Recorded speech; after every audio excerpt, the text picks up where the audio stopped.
9, featuring Bryer from Bryers Music Showcase, or welcome back if you are a viewer on my channel. Uh, Anything you like to add before we start reviewing this Byrds album? Yep. So as usual, I always like to do research on these albums beforehand. So I'm just put it lightly, there a lot has happened since the last album. Mm-hmm. So try to go through this quickly, but so basically with the last album, Sweetheart of the Rodeo, even though critically it did really well, commercially again it did pretty much flop, and it kind of caused a split in their fan bases because now you have both the countryside and now you have the folk rock psychedelic side. And so for this album, it was trying to kind of be a return to form, but still trying to keep that new country audience they had started to gain. So hence why the name of the album is the Dr. Byrds and Mr. Hyde, because it's supposed to be like a one side, like two sides of, like both sides of a coin basically, where you have the more folk rock psychedelic stuff and then you have the countryside. So by this point the lineup is basically Roger McGuinn is the only remaining member that's still in the band. Uh, Basically, Chris Hillman, he had left because of financial reasons, that in terms of management. And funny enough, he actually went to join Graham Parsons in his Flying Burrito Brothers band. So yes, they got a new producer. They have Bob Johnston, who was known for producing a lot of Bob Dylan's albums beforehand, which is pretty cool. So the new lineup. So you have McGuinn, like we mentioned. And then you have Clarence White, officially a part of the band because he had appeared on a couple of the albums beforehand, but now this is the first album where he is fully a full-fledged member. You have John York, who plays bass, who is kind of more of a session guy, but he was part of the touring band of the Mamas and the Papas. Um, then on drums, you have Gene Parsons, no relation to Graham Parsons, but Gene Parsons, who is providing drums, harmonica, and backing vocals. And speaking of vocals, this is the only Byrds album where McGuinn pretty much sings every single song on here. Um, so yeah, that's pretty much all that went down. This, I think, based on what I researched, this album again got good reviews, but again did not chart at all. I think when I researched it, this album's actually their lowest charting album at 153. So Mm-hmm. yeah, it didn't do a whole lot. But is the album good? Well, we'll find out as we go through the tracks. Yeah. Something I'd like to add before I get into this is that yeah, it's supposed to be like a return to like the Notorious Bird Brothers, the Younger Than Yesterday stuff. Yeah, this definitely sounds like a freak combination between that previous album, Sweethearts of the Rodeo, but like the experimentation from the Notorious Bird Brothers, and some of it works, some of it doesn't quite work, and we'll find out. Well, you'll find out from me what I think works. Starting off this album strong is their Bob Dylan cover, "This Wheel's on Fire." What do you think Yeah, about yeah, like you said, definitely a good strong song to start off. Again, still they've always started their albums pretty strongly. And yes, like you mentioned, this is a Bob Dylan cover, but it was also co-written by Rick Danko of the band, which this song would also appear on the band's first album, Music from Big Pink. So I was actually somewhat familiar with the song already. But this is this was, I think this came out before the band. Actually no, I think the band came out with theirs first. But this is their version. There's actually two versions of this song. There was an early version which sounds a bit more like like the folk rock period. But for this version on the album, they decided to change it pretty much. It has a much more darker, more heavy tone. This is probably one of their heaviest songs, and it's a great bass work on this one. This one's also a bit longer, which this is like about 4 minutes, where before usually their songs are like 2 to 3 minutes. But yeah, there's some cool guitar playing. I mean, I'm probably gonna say this a lot, but I think to me, Clarence White was kind of the MVP on this album because his playing really impressed me, and his guitar solo on this song was really good. So yeah, this is a great one to start us off. it? Yeah, what a What an amazing way to start off this album. I had very low hopes going into this album when I first heard it, like a little while back, and I was like, when Same I here. first heard this track, and I'm like, you know what? I'm gonna give this album a chance. You know, even though when I found out like McGuinn's the only member on this album, like, that's gonna be Mm. weird having just one Bird member on this entire album, and the others just like new members. But they made it work on this track, very strong. Next track, while the first track was like very reminiscent of their Notorious Bird Brothers psychedelic stuff, the next track is a very Sweetheart of the Rodeo esque track, which is Old Blue. Right. So this was a cover. So this is a more traditional song, and yes, it is back to the country. Um, and yeah, this was I kind of like this one quite a bit. It was actually actually found it quite interesting. I like the hand claps in this one. It was kind of nice hearing those. Has a pretty nice melody to it. I didn't. There's not a whole lot to say about it, but it's just a nice little country number. So yeah, it's a decent way to follow it up, I think. I quite love this track. When I first heard this track, I'm like, how are they gonna follow up with This Wheels on Fire? But then I heard this track, and I'm like, I guess that's how you follow up This Wheels on Fire. And I thought it was a, it shows how drastic their change was from one album to the next. Like how they went from like this hard psychedelic stuff to like the country thing. Like that's a good way to describe. Like if you ask me how to describe the Byrds, these two songs are a great way to describe their musical journey in the mid to late '60s, which I quite like.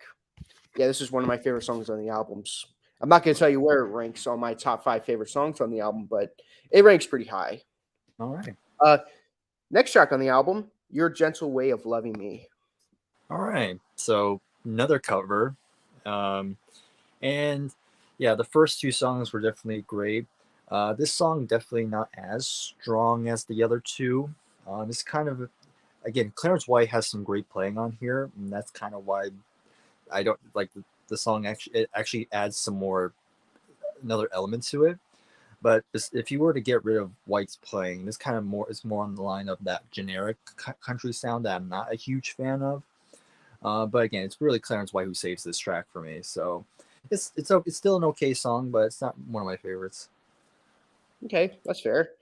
I quite like this song. It's like another great song. To me, another great song on the album. I don't have a lot too much to say about this track, but I think it's quite good. I can see where you're coming from, though. Mm-hmm. Next track Okay. on the album, Child of the Universe. All right, brings it back a little bit for me. This is an original written by McGuinn and some other guy. I, I wrote his name, but I can't read it. But his name's Dave. But yeah, so this is going back to that psychedelic sound. I didn't write a whole lot of notes again, but this is still a pretty decent track. I like that loud percussion that you hear throughout the song, like that has a weird boom to it, which it's kind of cool. But yeah, again, playing is solid. It's a solid song, so very good. Yeah, I quite like it. It's really good. I like that. I like how like back and forth this album is when it's like the psychedelic songs and the country songs, and this is a pretty good psychedelic song. I wouldn't put it up there. Well, not in my opinion. I wouldn't put it up there with like CTA 102 or 8 Miles High, but it's a pretty good psychedelic song. I quite like it. It's pretty good. Next track is an instrumental track, and I'm dying to hear your opinion on it. Nashville West. Yeah. So this is actually this is written by Gene Parsons and Clarence White. And when it first started, I was like, has this great again the playing on here is great. I really enjoy the melodies. Again, going back to that country sound, but it's the type of country that I like. And I was like, oh my god, this sounds amazing. I'm really loving this. I'm just like, I can't wait for the vocals to kick in. And it never happens. So yeah, this is like you said, this is instrumental. And yeah, I just feel like I would have liked it more with vocals on it. So again, the playing is great, but it's just that build up, that waiting for the vocals to kick in. It's just like it's like one of the big things I don't like when vocal bands randomly throw in an instrumental track. It's like, why would you do that?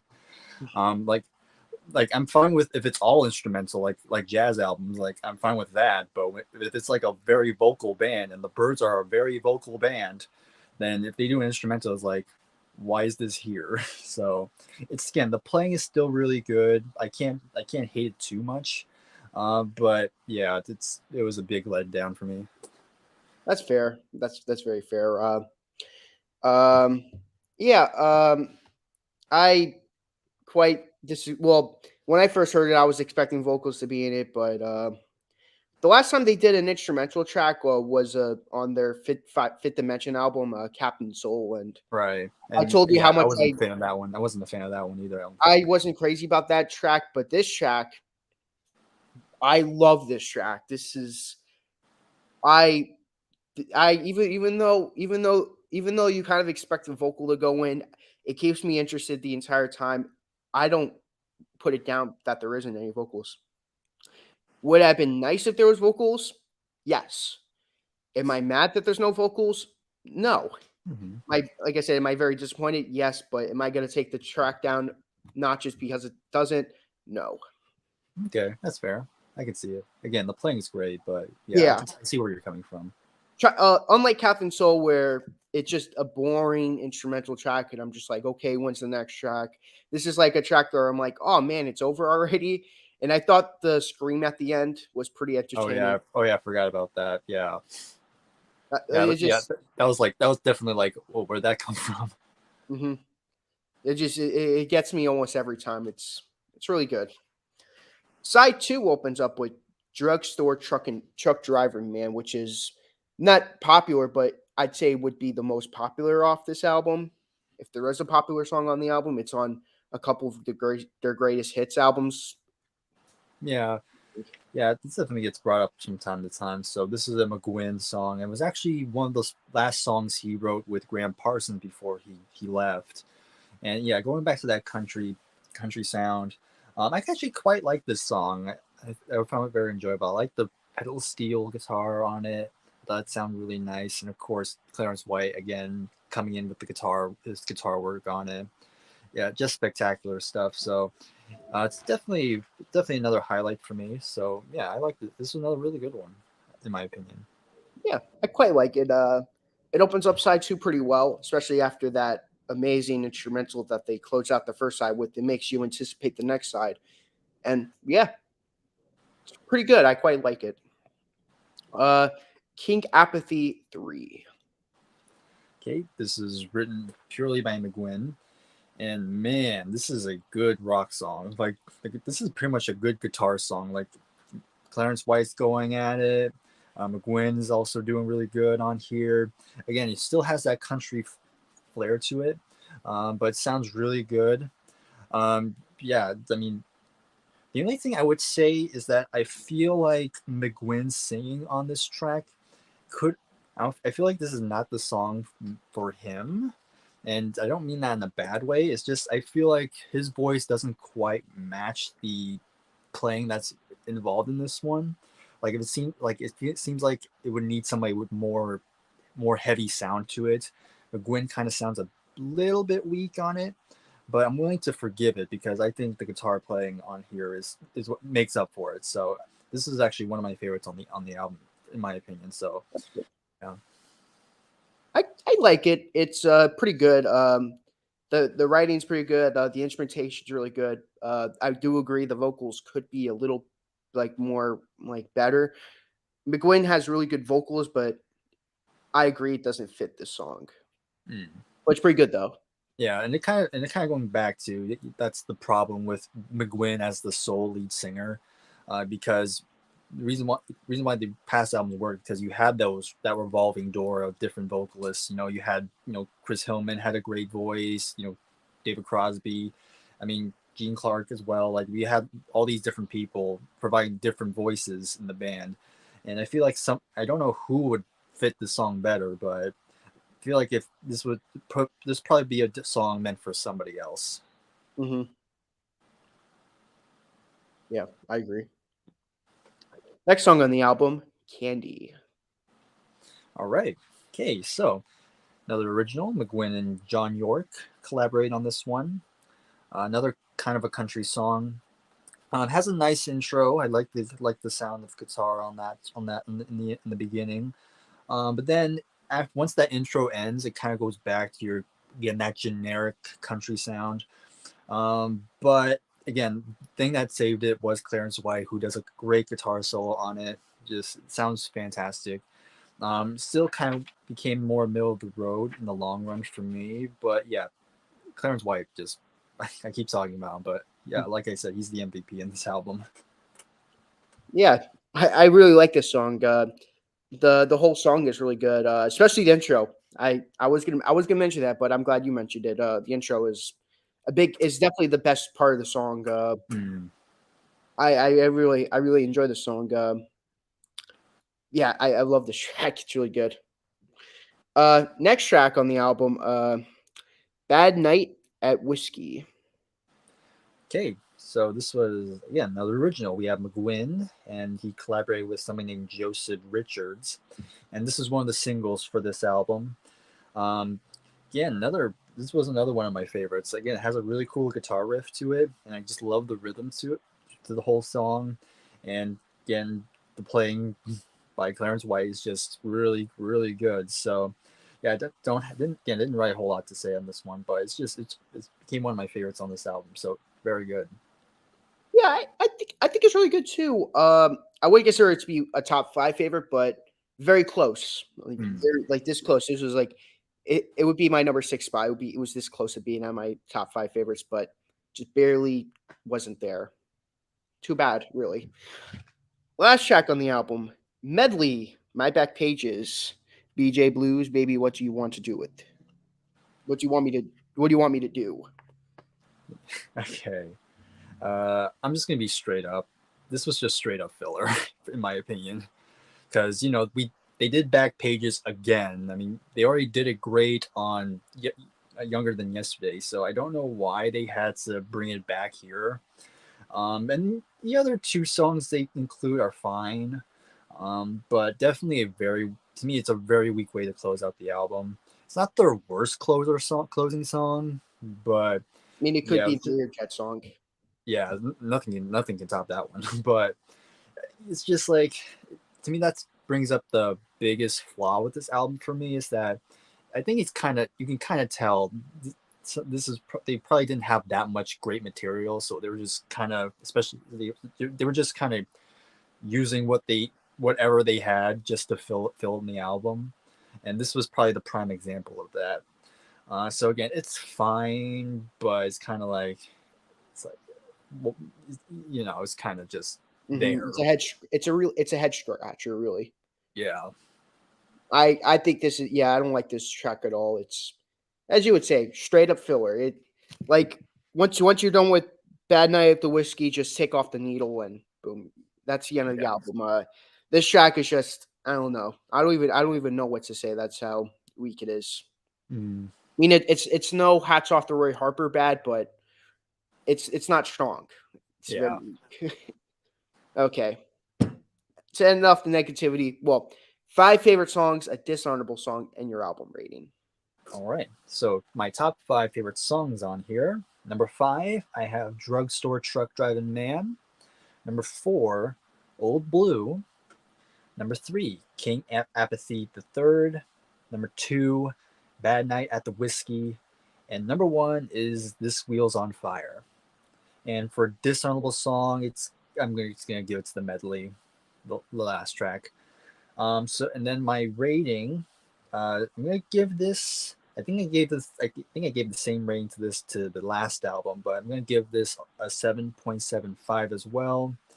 Again, the playing by Clarence White is what really kept this really, really was the big standout on this album for me.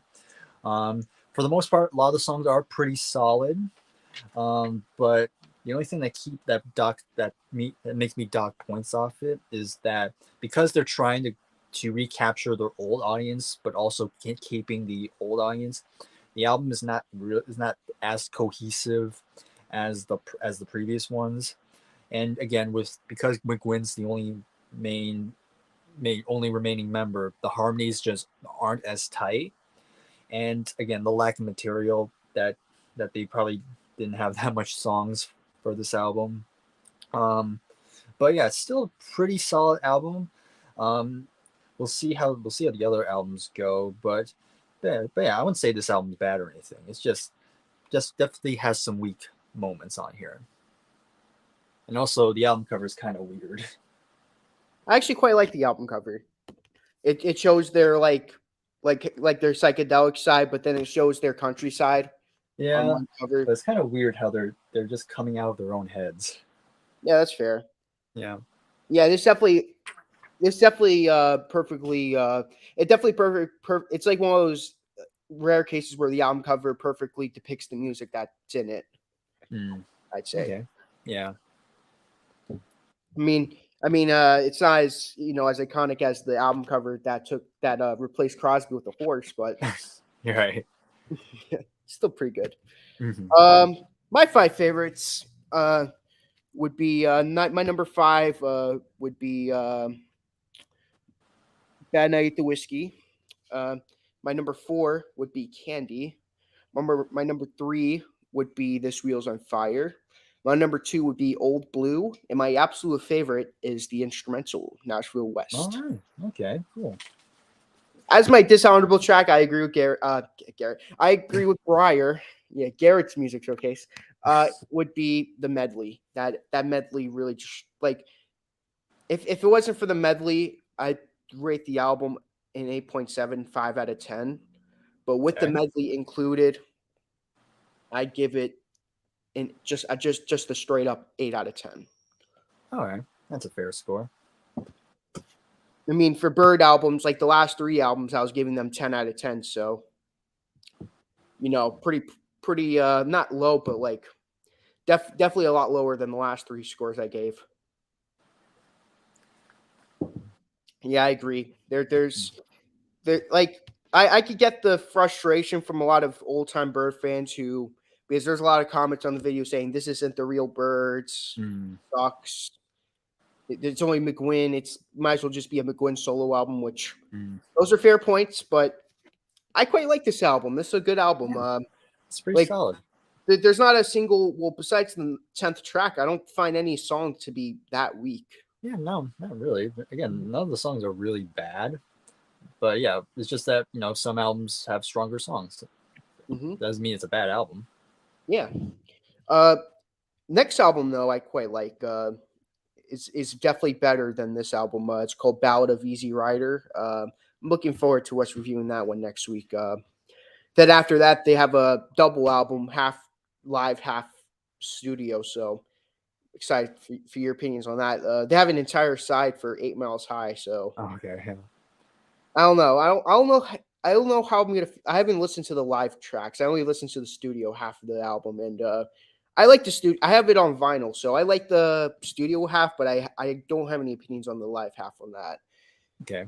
Then there was Bird Maniacs, which it's all right. It's Okay. probably the weakest album in their catalog. And then they have an album called Farther Along, which it's decent. And then they have their Reunion. Yeah. Reunion reunion album. album. Yeah, I Yeah. haven't heard. I haven't heard their like up until Battle of Easy Rider. I haven't listened to their last four albums in a very long time, so I'm excited to revisit those four when I do. Yeah. Definitely looking forward to giving those a try. Hmm. Anything you like to mention before we end? No. Again, very good album. I think it's still worth at least a listen. Hmm. Would you ever buy this CD? I maybe at some point I think I would buy this one because I do. Again, Clarence White is playing here, like I've been mentioning this whole video. But yeah, I think I would get it if I'll see if I can look around for it. I'm not sure if it's hard to get on CD or something like that, but I'll look around for it. Or Okay. if I don't find it, just a single copy, I'll probably just end up buying the thing that you have right there. Yeah, the Five Bird Yeah. Classics. Hmm. It's volume 2, this one. Gotcha. And my second question, I didn't ask you this in our Sweethearts of the Rodeo, but I'm assuming you would also buy that one on CD. Yes, that's on my Amazon cart right now. Nice. Well, I'll see you guys in the next video. Hope you guys enjoyed.